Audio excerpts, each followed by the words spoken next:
In this video, we'll see how to make light and crispy cake rusk which you can dip in your tea or milk and enjoy, or you can have them just like that. Let's get started.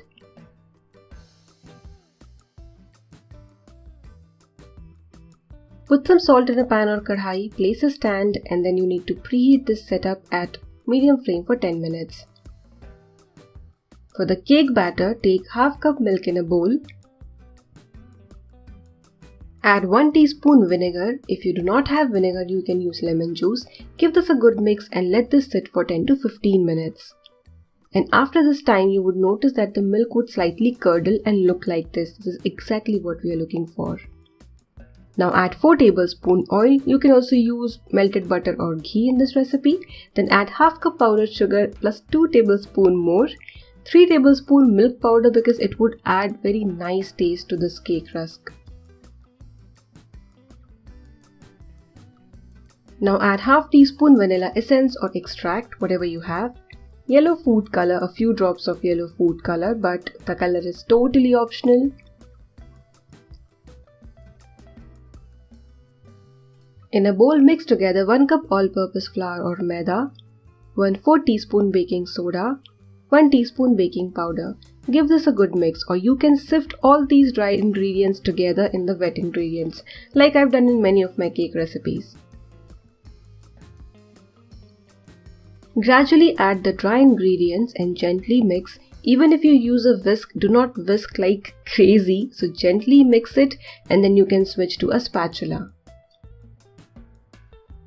Whisk makes it very easy to remove the lumps.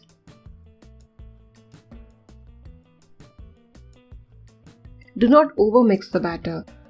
Here I am using a 7-inch cake tin which I have greased with oil. I don't want the cake to be very tall for this recipe. That is the reason for this amount of batter I am using this size of mold. If you want to make this cake in an oven, you can see the OTG or convection instructions on the screen. My pan is preheated and now I am going to bake this cake at medium flame for 10 minutes and then lower the flame for 20 to 25 minutes. Baking time also depends on how big your mold is and how deep your batter is. The bigger or deeper the cake batter is, the more time it would take. Now let the cake cool down completely, or at least till it becomes warm. Then take it out of the mold. The cake has turned out really spongy and moist, but that's okay, we are going to now make cake rusk out of it. So I'm going to divide this cake into long thin slices. The important thing is that you should be able to dip your rusk in your cup of tea.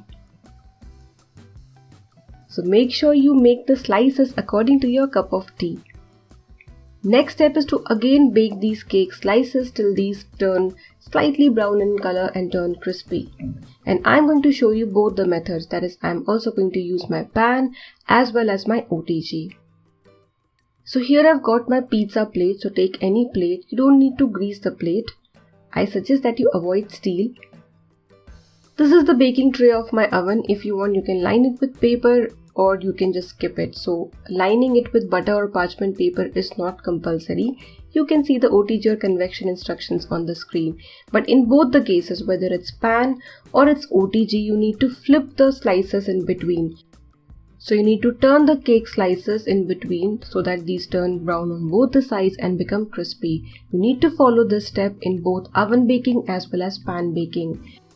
So keep an eye on these, especially if you're making these in your oven, or you might end up burning these.